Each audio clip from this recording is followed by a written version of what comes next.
감사합니다. 다 함께 일어나서 성경 말씀 보십니다. 갈라디아서 4장 4절 한 절 말씀입니다. 때가 참에 하나님이 그 아들을 보내사 여자에게 나게 하시고 율법 아래에 나게 하신 것은 아멘.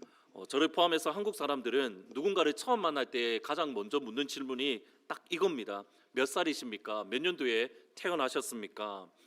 상대방의 나이를 파악함으로 일단 기본적으로 서열이 정리가 되어집니다. 서열, 이렇게 족보가 정리가 되어지므로 상대방을 향한 말이나 또는 행동에 있어서 예의를 갖추게 되어집니다. 근데 때로는 그 서열 또는 족보가 꼬일 때가 있습니다. 왜냐하면 저 같은 1월달 또는 2월달 생이자 때문입니다. 제가 알기로는 찬양대에서 족보가 심하게 꼬였던 적이 있는데 밑에 사람이 위에 사람하고 이렇게 서로 친구가 되어지는 한 3, 4살 사토울이 갑자기 어느 순간에 친구가 되어지는 그러한 일들이 있었습니다. 어느 날 성경을 읽는 데에 이렇게 나이와 관련되어서 고민을 하다가 궁금해졌던 것들이 예수님이 태어나신 연도는 몇 년일까 거기에 대한 질문이 생겼습니다. 일단 기본적으로 예수님이 십자가에 못 박히신 날은 정확하게 저희들이 알 수가 있습니다. 여러 가지 물론 가능성들이 있습니다. 가능성들이 있는데 최근에는 BC 6년에서 또는 BC 2년까지 큰 이렇게 4년의 어레인지를 두는데 최근의 학자들은 일반적으로 동의하는 연도가 BC 30년 죄송합니다. 십자가에 못 박히신 날입니다. 십자가에 못 박히신 날은 AD 30년 4월 7일 금요일에 십자가에 못 박혀 죽으셨습니다. 특별히 시간까지 알 수 있는 것은 대략 9시, 오전 9시에 십자가에 못 박히셔서 오후 3시에 돌아가셨다, 이렇게 이해를 합니다. AD 30년 4월 7일 금요일. 이제 예수님이 태어나신 날짜를 보면 BC 4년 겨울에 예수님이 태어나셨습니다. 그 날짜를 어느 정도 저희들이 좁힐 수가 있는데 로마 교회를 중심으로 한 서방 교회는 12월 25일을 그리고 그리스 종교회를 중심으로 한 동방교회 전통은 1월 6일을 성탄절로 지킵니다. 여러분 머릿속에 그림이 그리실게 기억하실 것이 AD 30년에 예수님이 십자가에 죽으셨다, BC 4년에 예수님이 탄생하셨다. 이제 시간을 조금 더 거슬러 올라가서 창세기 1장 1절 태초에 하나님이 천지를 창조하셨다. 여러분 이 시간으로 거슬러 올라가면 먼저 기본적으로 아셔야 될 것은 하나님이 천지를 창조하셨던 그 시간 또는 그 연대를 저희들은 알 수는 없습니다. 그런데 사실 하나님이 천지를 창조하셨던 연대와 관련되어서 재미난 주장이 있는데 1650년에 제임스 어셔라는 아일랜드 주교가 구약 연대기, 구약 성경 연대기라는 논문에서 하나님이 BC 4004년 10월 23일 이른 새벽에 천지를 창조하셨다. BC 4004년 10월 23일 이른 새벽에 천지를 창조하셨다라고 주장을 합니다. 제임스 어셔가 이런 주장을 하게 된 것은 구약 성경의 족보 때문입니다. 이렇게 족보를 쭉 거슬러 올라가면 예를 들어서 아담은 130세에 셋을 낳고 셋을 낳은 후에 800년을 지냈다, 이런 식으로 족보가 있는데 그 족보를 거꾸로 거슬러 올라가 보니까 BC 4004년 10월 23일이 나온다라고 합니다. 이번에 설교 준비를 하면서 알았는데 천문학자 케플러 같은 경우에는 BC 3992년에 그리고 만유인력의 법칙을 발견한 아이작 뉴턴에는 BC 4000년에 그리고 저희들이 아는 셰익스피어는 1599년에 뭐라고 이렇게 글을 썼냐면 세상이 생긴 지 6000년이 되어 간다, 그렇게 주장을 합니다. 대략 BC 4000년 어간입니다. 근데 일단 기본적으로 여러분 기억하실 것은 구약의 족보를 근거로 천지 창조가 4000년 BC 4000년이다, 여러분 이렇게 파악하는 것은 정확하지 않습니다. 왜냐하면 구약에 나오는 족보는 모든 사람들이 다 올린 게 아닙니다. 중요한 사람들, 그러니까 성경 저자 또는 하나님이 보시기에 이 사람의 이름은 꼭 족보에 나와야 돼, 그런 리스트만 나왔기 때문에 이런 식으로 거꾸로 거슬러 올라가서 BC 4000년이다, 그것은 정확한 것은 아닙니다. 그런데 그냥 조금 여러분들의 이해를 돕기 위해서 기본적으로 제임스 어셔가 이야기했던 BC 4004년일 하나님이 천지를 창조한 시간이다라고 생각을 해보겠습니다. BC 4004년에 하나님이 천지를 창조하셨고 창세기 3장으로 넘어오면 아담과 하와가 선악과를 먹었습니다. 천지창조와 창세기 1장 2장의 천지창조와 창세기 3장의 아담과 하와의 타락의 시간적 거리는 그렇게 오래되지 않습니다. 저 개인적으로는 창세기 2장과 1장 3장 사이의 시간적 간격을 1년 미만으로 이해를 합니다. 왜냐하면 타락 전이었기 때문에 생육하고 번성하라는 하나님의 약속의 말씀, 그리고 죄를 짓기 전이기 때문에 하나님의 이 축복의 말씀을 볼 때에 자녀를 낳는 데에 어려움이 없었습니다. 그런데 에덴 동산에서는 자녀를 낳았다는 기록이 없고, 에덴에서 쫓겨난 이후에 처음의 아들인 가인을 낳았다라는 주장을 볼 때, 말씀을 볼 때에 2장과 3장 사이의 시간적 간격이 1년이 채 되지 않았다, 그렇게 생각할 수 있습니다. 그러면 제임스 허시의 연대를 기준으로 생각해 본다면 4004년에 천지를 창조하셨고 선악과를 먹었던 시점이 4003년입니다. BC 4003년에 하나님이 주셨던 약속이 창세기 3장 15절입니다. 내가 너로 여자와 원수가 되게 하고 내 후손도 여자와의 후손과 원수가 되게 하리니 여자의 후손은 내 머리를 상하게 할 것이요 너는 그의 발꿈치를 상하게 할 것이라. 여자의 후손으로 말미암아 뱀의 머리를 완전히 깨겠다라는 원시 복음을 창세기 3장 15절에 주셨습니다. 여러분, 지금까지 제가 연대를 정리한 것을 정리를 해보면 이렇습니다. 하나님이 천지를 창조하신 것이 BC 4000, 다시 말씀드립니다. 4004년과 4003년은 정확한 게 아닙니다. 그냥 여러분 이해를 돕기 위함입니다. 천지 창조가 BC 4004년입니다. 아담과 하와의 타락이 4003년입니다. 그리고 예수님의 탄생이 BC 4년입니다. 예수님의 십자가의 죽으심이 AD 30년입니다. 여러분, 이 연대를 머릿속에 그리시고 마태복음 2장 말씀을 같이 한번 읽어보십니다. 시작.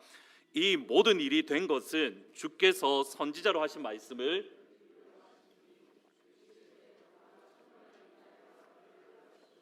그의 이름은 임마누엘이라 하리라 하셨으니 이를 번역한즉 하나님이 우리와 함께 계시다 함이라. 주께서 선지자로 하신 말씀을 이루려 하십니다. 하나님께서 약속을 주시고 그 약속을 성취하기 위함이다. 여기서 선지자라는 분명히 이사야 7장의 약속의 말씀으로 이사야 선지자를 이야기하는 것으로 몇 년 전이냐면 800년 전입니다. 그런데 800년 전에 이사야가 했던 예언은 창세기 3장 15절의 말씀을 배경으로 한 약속의 말씀입니다. 처녀가 잉태하여 아들을 낳을 것이요 보라 내 여자의 후손이 뱀의 머리를 깨뜨릴 것이다. 그러면 지금 마태복음 2장의 예수님의 탄생은 단순히 이사야의 말씀이 아니라 창세기 3장 15절 여자의 후손으로 뱀의 머리를 깨뜨리겠다는 그 하나님의 약속의 성취입니다. 그러면 하나님이 약속을 주시고 그 약속을 이루시는 시간이 최소한 몇 년이라는 겁니까? 4000년이라는 겁니다. 제가 왜 제임스 허시의 이야기를 했냐면 여러분 머릿속에 기억을 남기기 위해서입니다.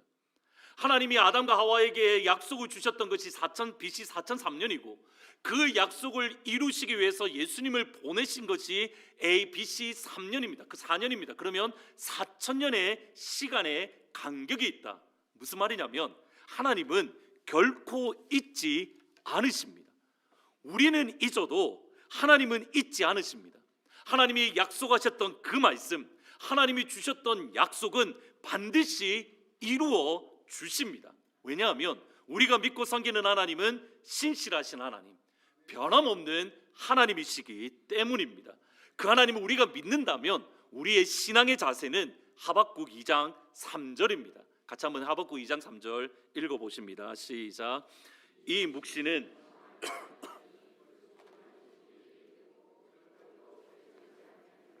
비록 더딜지라도 기다리라. 지체되지 아니하고 반드시 응하리라. 비록 더딜지라도 기다리라. 지체되지 않고 반드시 응하리라. 예수님의 이 땅에 오심은 약속을 주시고 그 약속을 지키시는 하나님, 변함없으신 하나님을 인정하고 고백하는 시간입니다. 여러분 4,000년 동안 잊지 않으시고 기억하셔서 예수님을 이 땅 그 4,000년 동안 수없이 많은 인류들이 잊어버렸습니다. 예수님의 탄생을 무시하고 살았습니다. 아니 그것이 있는 조차 모르고 살았습니다. 그러나 하나님이 기억하고 하나님이 시간에 예수님을 보내어 주셨습니다. 하나님은 기억하셨습니다. 그 하나님이 누구의 하나님입니까? 나의 하나님. 4,000년의 시간을 잊지 아니하시고 기억하시는 하나님, 그 하나님이 나의 하나님. 질문은 이겁니다. 하나님이 여러분에게 주신 약속은 무엇입니까? 여러분은 하나님께 받았던 약속이 무엇입니까? 저는 하나님께 받았던 약속들이 있습니다.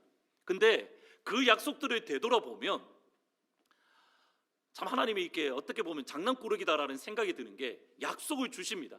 제가 원하는 시간에 그 약속을 이루어 주시면 좋은데 제가 원하는 시간에 이루어 주신 약속이 거의 없습니다.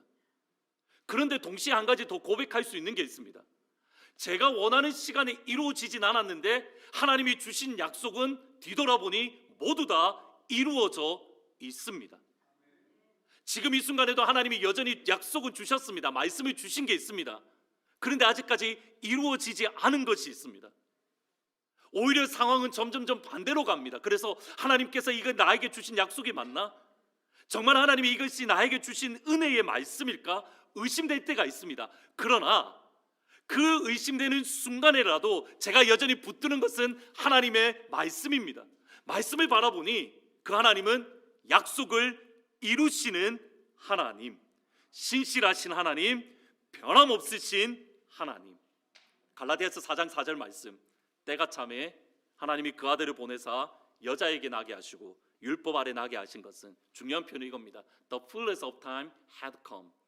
하나님의 약속에 충만한 시간이 오실 때에, 내가 원하는 시간이 아니라 하나님의 약속의 시간이 충만할 때에 하나님의 약속의 시간을 기다리십시오. 더디일지라도 기다리십시오. 지체되지 않고 반드시 이루어 주실 줄 믿습니다. 아멘. 하나님께서 여러분에게 주신 그 약속은 무엇입니까?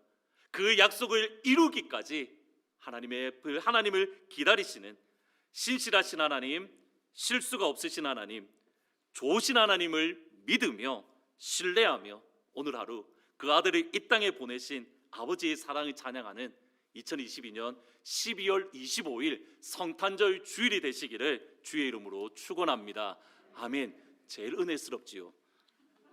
오늘 2022년 설교 중에 오늘이 제일 은혜스럽습니다. 이제 끝났습니다. 박수는 다른. 이제부터 평상시에 이렇게 치시면 제가 얼마나 빨리 끝나겠습니까? 이제부터 찬양대 칸타타가 시작되어집니다. 여러분 한 곡 마칠 때마다 하나님 맞습니다. 우리도 그 하나님을 기다립니다. 그 하나님을 찬양합니다. 한 곡 끝날 때마다 같이 박수도 치시고 하나님 홀로 영광 받아 주십시오라고 같이 칸타타와 함께 같이 하나님의 이름을 높이는, 특별히 이번 칸타타 주제가 기적을 만나다입니다. 여러분 칸타타와 하나님 앞에 찬양 드리는 동안 그 기적을 만나는 은혜가 여러분 가운데 가득하기를 주의 이름으로 축원합니다. 기도하십니다. 하나님, 약속을 주시고 약속을 이루시는 하나님이기에 우리가 더딜지라도 기다리는 그 신앙의 자리에 설 수 있도록 하나님 축복하여 주옵소서. 신실하신 하나님, 변함없으신 하나님, 실수가 없으신 하나님, 나의 하나님, 좋으신 하나님, 그 하나님을 붙들고 2022년을 마무리할 뿐만 아니라 2023년을 기다리는 사랑하는 모든 주의 성도들이 되게 하시되, 이제 칸타타 찬양대와 함께 기적을 기다리다라는 주제로 하나님을 찬양합니다. 하나님, 그 기적을 만날 수 있는 귀한 시간이 될 수 있도록 하늘의 문을 활짝 열어 주옵소서. 감사합니다. 예수님의 이름으로 기도합니다. 아멘.